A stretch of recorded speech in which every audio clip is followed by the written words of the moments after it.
July 2, 1943. Castel Vetrono Airstrip, Sicily. The pilot of the Faller Wolf 190 was unaware of the P-40 Warhawk plunging down above him until bullets from its machine guns ripped apart his aircraft's fuselage, causing his plane to spin uncontrollably toward the fields of Sicily below. First Lieutenant Charles B. Hall, aged 22 and hailing from Brazil, Indiana, had just achieved what German Luftwaffe officers thought could never happen. A black aviator had downed one of their highly regarded fighter planes. That afternoon, the swastika mark painted onto Hall's P-40L Warhawk became the first of 112 enemy planes destroyed by the aviators whom the Germans would reportedly later refer to as Schwarze Vogelmenschen, or the Black Birdmen. In Nazi Germany, the racial ideology considered black people as unto Mensch, less than human, unfit for mastering sophisticated equipment or showing valor in battle. The Nuremberg statutes forbade marriages between German citizens and individuals of African heritage. Nevertheless, in the Mediterranean airspace above, these notions stood on the brink of a disastrous confrontation with fact as 992 trained aviators from Tuskegee, Alabama would methodically shatter both German warplanes and German beliefs about racial dominance. The Luftwaffe flyers did not realize when they ascended to stop American bombers in 1943 that they were soon to combat some of the most intensely prepared and passionately driven fighter pilots within the United States Army Air Forces. These men had overcome adversity that their white peers had not encountered, had endured training that was lengthier and more demanding than the standard, and entered combat bearing not only the responsibilities of military service, but also the mission to prove their entire people's worth. The calculation of air warfare was soon to be recorded in European skies. With 15,000 combat sorties, 1,578 operations, 112 enemy aircraft destroyed in the air, and a bomber escort loss ratio markedly lower than that of white fighter contingents. Such results would compel even the most extreme supporters of Nazi racial doctrine to face the collapse of their own theories. The path to that initial aerial triumph began not on the battlefield, but within the challenging context of segregation in the United States. In 1925, a document issued by the U.S. Army War College, entitled Employment of Negro Manpower in War, asserted, compared to the white man, he is admittedly of inferior mentality. He is inherently weak in character. This sanctioned military evaluation asserted that black servicemen did not possess the intellect for technical positions nor the bravery for combat command. Nevertheless, while military officials persisted in these biased beliefs, a handful of black Americans had already started to challenge and disprove them. Eugene Bullard flew for France during World War I due to being barred from serving his country. Bessie Coleman obtained her pilot certification in France in 1921 because American aviation schools refused to admit her. By the 1930s, the Chicago-based Coffey School of Aeronautics had successfully trained many black civilian aviators, proving that aptitude for flying was not restricted by race. As conflict loomed over Europe, demands for reform increased.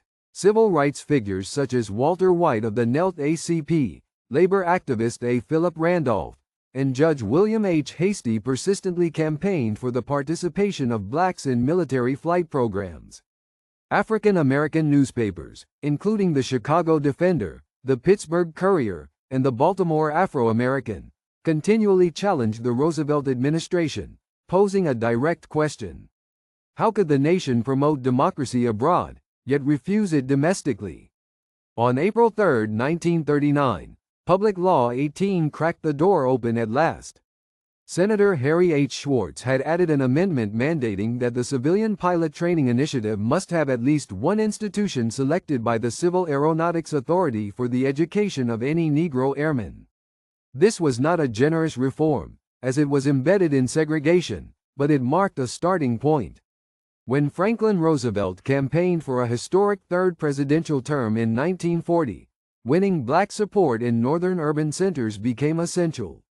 On January 16, 1941, Secretary of War Henry L. Stimson made public the establishment of the 99th Pursuit Squadron, a segregated black aviation unit. This statement came with the stipulation that exposed the military's doubts. It would function as a trial to determine the ability of blacks to be taught combat piloting. Captain Benjamin O. Davis, Jr. was keenly aware of the burden of leadership as he took 26 aviators from the 99th Fighter Squadron to North Africa in April 1943. Davis, whose father was the nation's first black general, had suffered 4 years of isolation while at West Point, where white cadets only interacted with him for official reasons.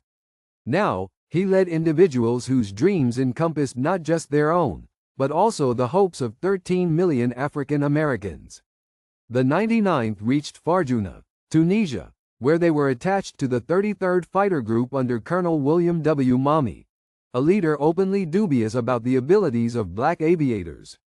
Meagher designated them for patrol flights above the Mediterranean, purposefully keeping them from significant missions. He sought their failure, and when they did not perform exceptionally right away, it provided him with justification.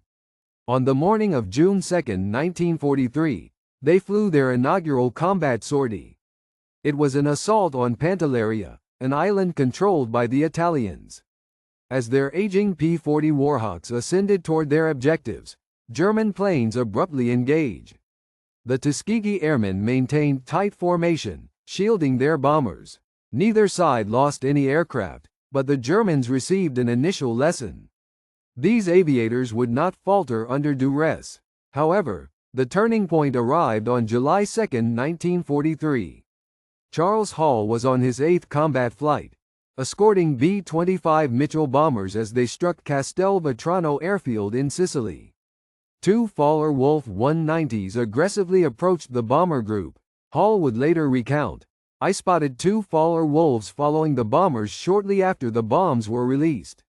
I positioned myself between the fighters and the bombers and succeeded in turning inside of Jerry's plane. I let off a prolonged burst and saw my tracers hit the second enemy. He was banking left but suddenly dropped away, plunging directly toward the earth." After Hall's landing, celebrations erupted across the base. Black ground crewmen, who had faced months of derogatory treatment from white colleagues, now possessed the perfect response to every disparagement. Hall's triumph was the first instance of an African American pilot achieving an aerial shootdown in the U.S. Armed Forces. By January 1944, the 99th Fighter Squadron had been active in combat for 7 months, but Colonel Meyer had sent a damning report alleging they lacked bravery and suggesting their withdrawal from fighting. The document landed with General Henry Hap Arnold, who made plans to terminate the effort. Then came the events at Anzio. On January 27, 1944, the Luftwaffe unleashed significant attacks on Allied positions at the Anzio beachhead. 15 of the 99th's pilots, operating outdated P-40s, engaged superior Fowler-Wolf 190s above the front. What ensued would forever silence their doubters. The 99th succeeded in downing several enemy fighters. Reports differ, listing between 8 and 13 enemy planes destroyed over 2 days. Captain Charles Hall scored 2 more aerial victories, raising his personal count to 3. In just 2 days, flying equipment considered second-rate, they eliminated more enemy aircraft than during the prior 7 months of combat. The War Department commissioned a comparative study between the 99th and other P-40 units and found they matched the performance of comparable white squadrons. The triumph at Anzio demonstrated that black airmen could thrive in battle when granted the chance. In May 1944, the 332nd Fighter Group, formed by merging the 99th, 100th, 3001st, and 3002nd Fighter Squadrons, received orders that would elevate them from outsiders to icons. Their new assignment was with the 15th Air Force as bomber escorts, taking on extended, perilous flights deep into Nazi-controlled territory. Colonel Benjamin Davis assembled his men at Ramitelli airstrip along the Adriatic coast of Italy. "We cannot let our bombers be lost," he told them. "Our mission is not to be aces. Our job is to make sure those bombers return." This mandate would come to represent their approach to combat. Never leave the bombers under any circumstances. During June 1944, General Nathan Twining introduced a systematic identification scheme for fighters. Each unit was allocated unique colors for rapid recognition. The 332nd was given red not simply for nose tips or stripes, but for the entire tail section to be painted scarlet. Their P-51 Mustangs, distinguished by crimson tails, red spinners, and red bands on the nose, became unmistakable. The first bomber crews escorted by the Red Tail fighters were unaware their guards were African American. They only realized that these planes stuck by them and never abandoned them for a chance at easy victories. Stories raced among the bomber pilots. Whenever possible, request the Red Tails for escort. July 18, 1944 would bring unprecedented challenges for the Red Tails. Colonel Davis commanded 66 Mustangs to meet up with bombers heading for the Luftwaffe airfield in Memmingen, Germany. The bombers arrived behind schedule. Davis made a decisive choice to circle within hostile territory instead of heading back to base. When the bombers finally came into view, so did the Luftwaffe. Nearly 100 German fighters attacked from several directions. The Germans had realized that sheer force might overwhelm the Red Tail's protective barrier. The 332nd defended with intensity, claiming 11 to 12 enemy aircraft downed, but 15 B-17 bombers were shot down by enemy fighters amid 20 minutes of intense combat. The 332nd lost 3 aviators, Lieutenants Robert Hutton, Wellington Irving, and Alfred Brown. Some critics argued that the heavy bomber losses demonstrated black pilots' inability to manage critical conflicts. However, operational reviews disclosed the reality. The 332nd had arrived amid an unwinnable scenario, with German forces already assaulting the bombers. Their actions prevented total catastrophe. By March 1945, the Luftwaffe's conventional fighters could scarcely challenge Allied dominance in the skies. Yet Germany retained one final option: the Messerschmitt Me-262, the first jet fighter ever deployed in combat. Attaining a maximum velocity of 540 miles per hour, it exceeded the speed of any propeller aircraft. On March 24, 1945, the 332nd Fighter Group was granted one of its most formidable missions: to escort bombers 1,600 miles round trip to Berlin for an assault on the Daimler-Benz tank plant. Intelligence alerted them that Me-262s from Jagdgeschwader 7 would defend the objective. Colonel Davis led 4 P-51 Mustangs deep into the heart of Germany. As they neared Berlin, Me-262s emerged, forming the largest assembly of jet fighters to intercept on a single mission. Lieutenant Roscoe Brown had analyzed the jets' vulnerabilities. "We realized the German jets were swifter than our planes. Rather than pursue them directly, we flew away from them first, then turned into their blind spots," he recounted. Brown brought down a Me-262, stating, "I climbed at a 15 degrees angle and discharged 3 long bursts from about 2,000 feet at the 8 o'clock position. The pilot bailed out almost immediately from about 24,500 feet." Lieutenant Earl Lane achieved what many deemed unachievable, downing a Me-262 with a 2,000-yard deflection shot using the cutting-edge K-14 computing gun sight. Lieutenant Charles Brantley claimed a third jet fighter that day.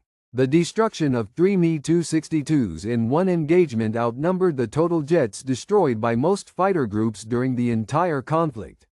The Red Tails outperformed the cumulative American tally of Me-262 kills in a single day.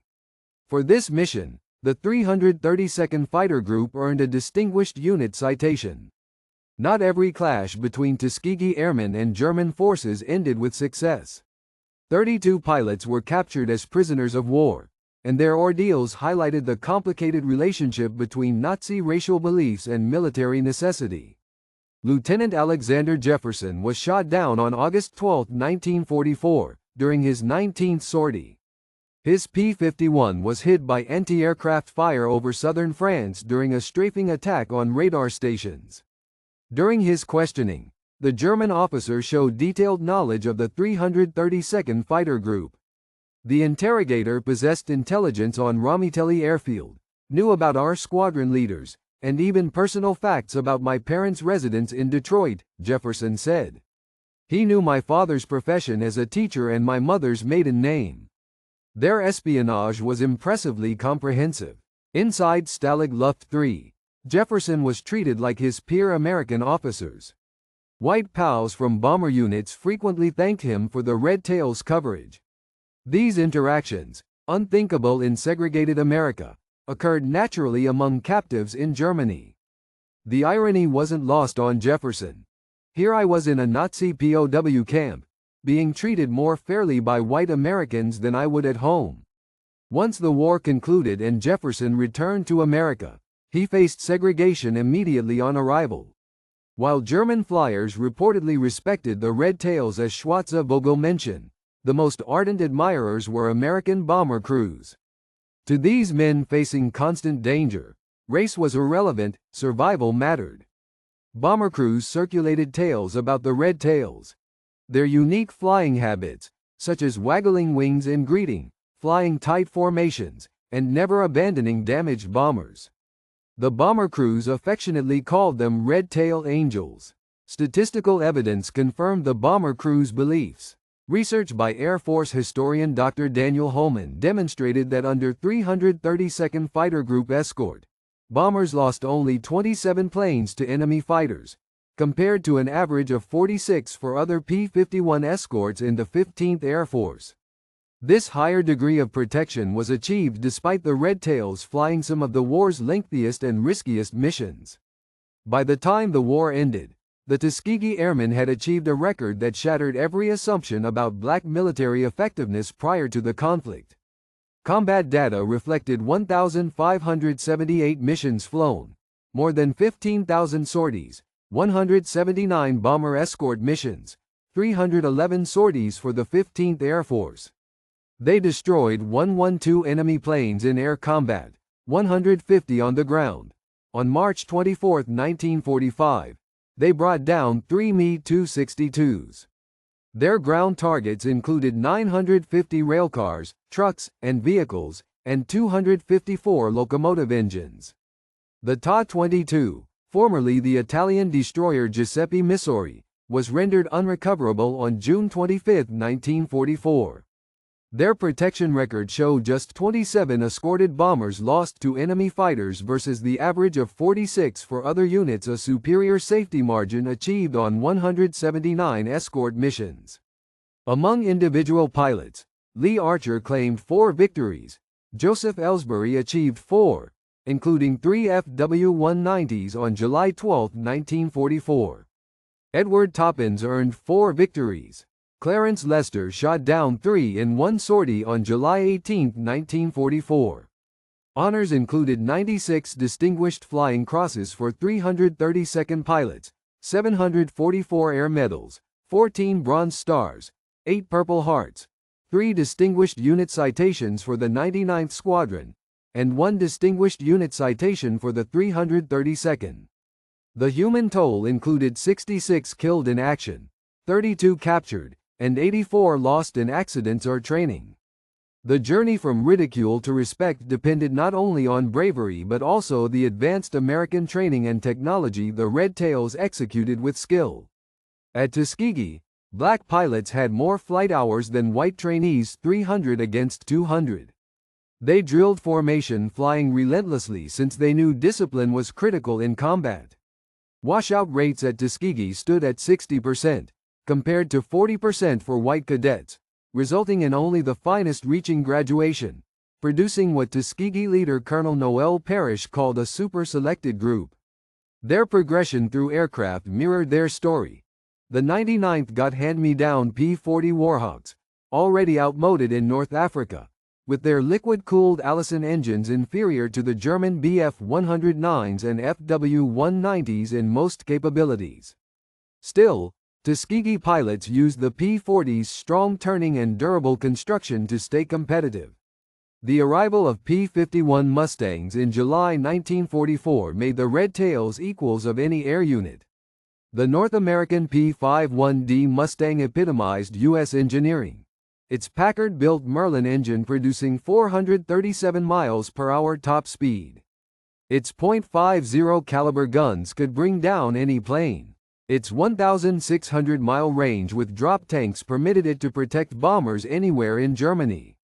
Behind each pilot who downed a German plane, support personnel, mechanics, armorers, crew chiefs were essential to keep the red tails flying. Out of around 16,000 Tuskegee Airmen, under 1,000 were pilots, while the others were the unsung support teams ensuring operational readiness. Ground crews performed wonders despite limitations. Ramitelli Airfield in Italy was crewed beside other U.S. bases, spare parts scarce, and supplies for the 332nd minimal. Yet plane readiness equaled or sometimes exceeded that of white units. These ground teams also faced battle.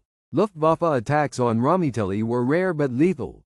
On March 24, 1944, a German bombing killed several support crew who kept working even as fuel dumps were burning, towing planes to safety. The European bombing offensive provided the ultimate arena for the Tuskegee Airmen. Each B-17 bomber cost $238,000 and included 10 trained crew members. Losing any was a setback felt throughout the war effort. For this reason, protecting bombers outweighed tallying aerial kills. Colonel Davis grasped this, instructing his men to stay with the bombers, not chase enemy fighters. "Anyone can claim a kill by leaving their escort," he remarked. True skill was defending the bombers when enemy fighters fled. The Red Tails improved their escort tactics through practical experience, refining a triple defense setup, close escort weaving above the formation, mid-level patrols intercepting incoming threats, and high cover watching for dives. Such methods required excellent synchronization and strict discipline. The Tuskegee Airmen fought dual battles, against fascism abroad and racism at home. Their achievements in combat refuted both Nazi and American racist ideology, showing aerial excellence knew no color. While they flew against the Germans, they also faced discrimination at home. Their triumphs against the Luftwaffe were front-page news in African American media but were often downplayed or omitted by mainstream outlets. The Pittsburgh Courier's Double V campaign victory overseas and at home used the airmen as central figures. The difference in German recognition was striking.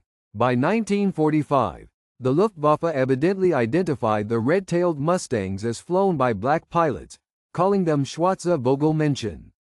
Yet many white Americans didn't know black pilots existed, an intentional ignorance, as the War Department rarely spoke of the Tuskegee Airmen's exploits. The victories in Europe brought the Tuskegee Airmen not widespread celebration, but anxiety over their future. As white units prepared for parades, the 332nd faced uncertain prospects ahead, with the Army Air Forces intending to continue segregation, despite overwhelming evidence against it from combat. For many years after World War II, the contributions of the Tuskegee Airmen went unacknowledged in mainstream circles. Some pilots found this erasure difficult. Lee Archer, with 4 confirmed kills, eventually became a business executive, but seldom discussed his war service. "Nobody believed me anyway," he admitted. "People thought a black fighter pilot had to be fabricating." In 1948, President Harry Truman issued Executive Order 9981, ending segregation in the military, a policy shift shaped by the success of the Tuskegee Airmen. Benjamin Davis, who had guided the Red Tails over Berlin, would become the nation's first black Air Force general in 1954. Recognition was slow to arrive. In 2007, President George W. Bush presented the Congressional Gold Medal to the Tuskegee Airmen. Only 300 original pilots still survived. Many waited more than 6 decades for national acknowledgement. The path from scorn to honor was not legend but reality, backed by the numbers. 112 enemy fighters defeated. 3 Mi-262 jets destroyed in a single day. 150 aircraft eliminated on the ground. 27 bombers lost compared to the average 46, and 96 distinguished flying crosses awarded to 332nd pilots. The reported nickname Schwarze Vogelmenschen illustrated that prejudice falters before proven merit. Each German plane vanquished, every bomber saved, every mission achieved gave proof. Skin color did not influence a pilot's capacity to excel in air combat. Roscoe Brown, who downed a German jet over Berlin, summed up their legacy. "We didn't just battle the Germans. We faced ignorance, bias, and animosity. And we triumphed in all three contests." The Tuskegee Airmen weren't merely victors in battle, they reshaped history. They overcame three simultaneous struggles, conquering the Luftwaffe in the skies, disproving Nazi race theories through their outstanding service, and ultimately advancing the fight against American segregation with their achievements. Given the chance, the Tuskegee Airmen rose above, transforming scorn into honor, bigotry into inclusion, and adversaries into witnesses of their remarkable legacy.